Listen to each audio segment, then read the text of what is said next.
So ako po yung nagbabalik mga kaibigan apong Abulakay. Yan. Ha? Ang long ride na to ay hatid po sa inyo ng coffee ice. Kung kayo po ay inaantok, magtimpla lang kayo ng kape na malamig. Kung gusto niyo naman mainit, nasa sa inyo yan.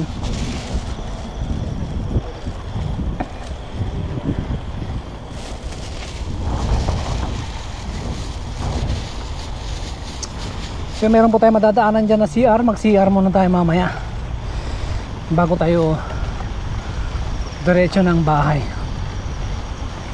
diretso ng Punggol, ng Ision at bahay.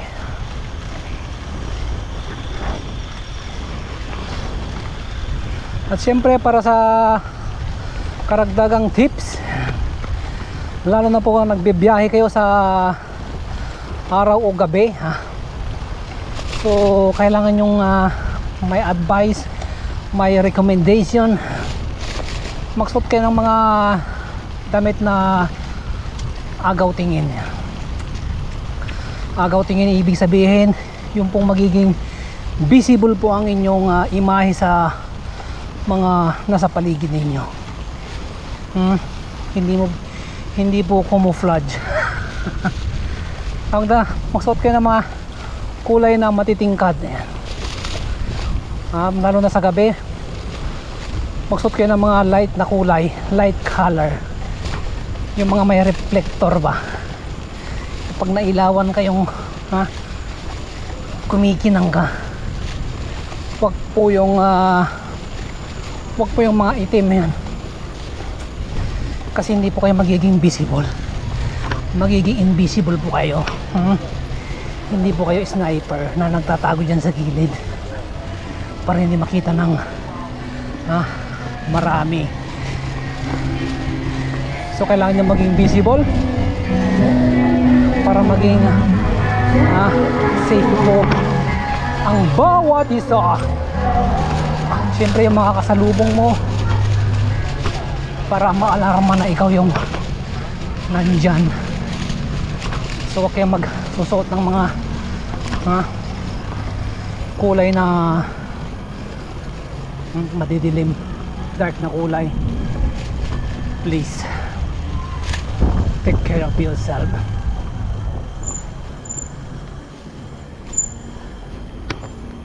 Mag-share mo na. Ayan, may fountain.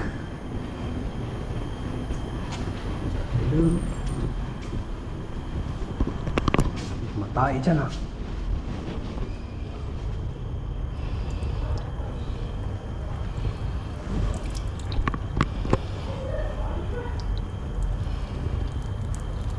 All your nice when no one is around.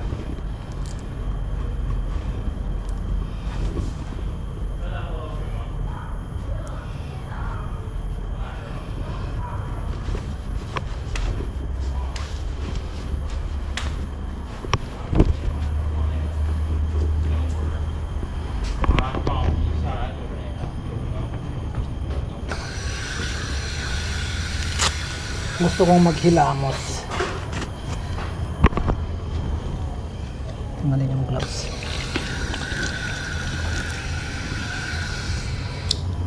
Tingnan natin yung helmet.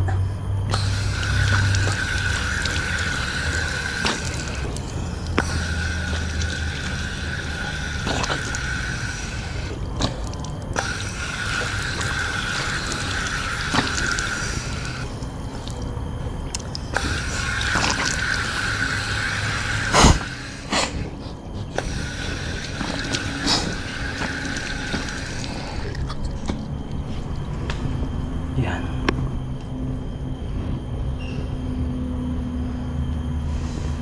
Ayan. Yeah. Para ma-refresh yung mukha natin. Ayan.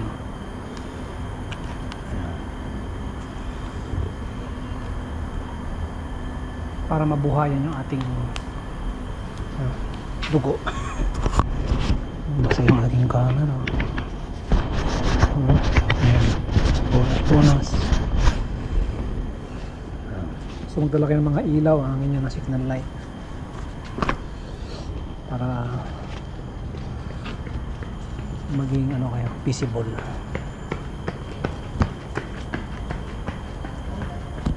Ang bigat ng sapatos nun ah. Hindi niya maitakbo. So let's go.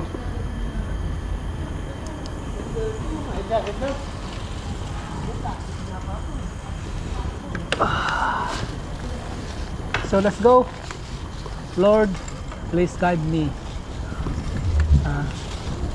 going home. Thank you, Lord.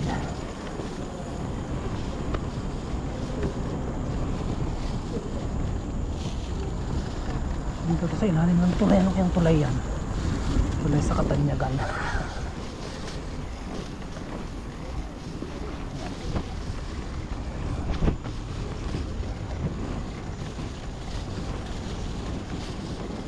Kaya magsuot po kayo ng mga damit na yung medyo maluwag para presko. Siyempre para hindi po mag-block yung mga daluyan ng mga dugo nyo. Pag masikip kasi hindi nakakadaloy yung mga dugo nyo.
Si Ante hindi niya alam yung kanyang direction. Hindi niya alam yung kanyang linya. She is amateur.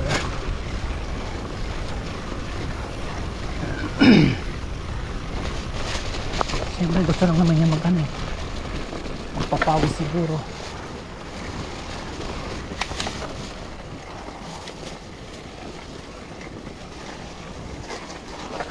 Pusang gala, wala siyang preno ah. Ginamit yung sapatos. My goodness. Dapat bumili ka na ng preno at huwag ka nang bumili ng sapatos. Mas safe yung preno mo kaysa yung sa sapatos.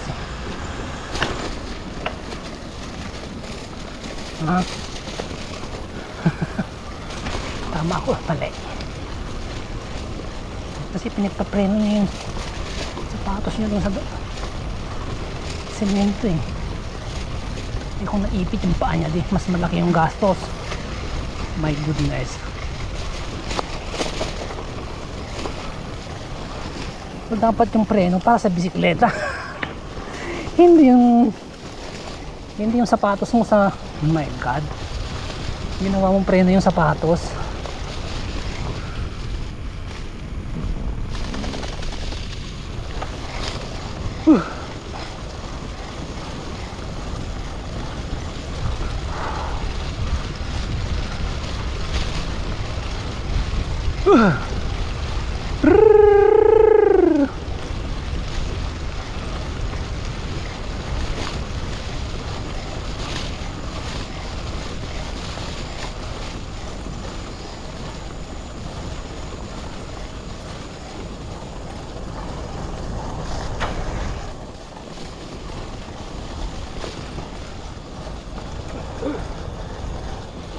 Kala ko kasi yan, kala ko duwende.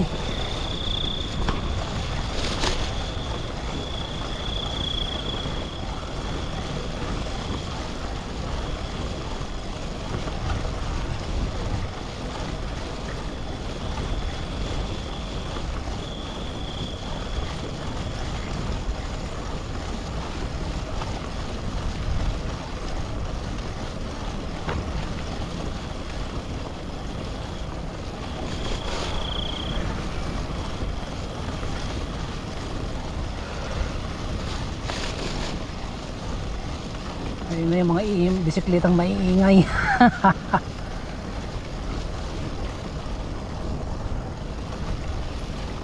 Hey!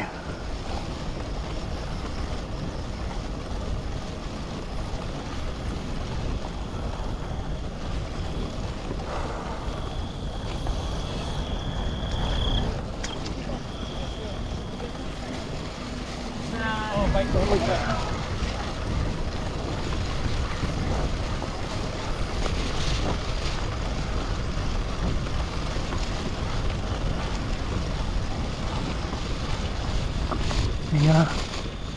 Para magkaroon ng sariling bisikleta.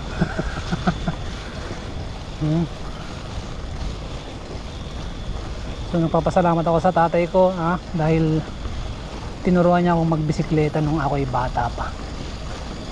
Ito yung aking minana na hindi po matutumbasan ng anumang halagayan.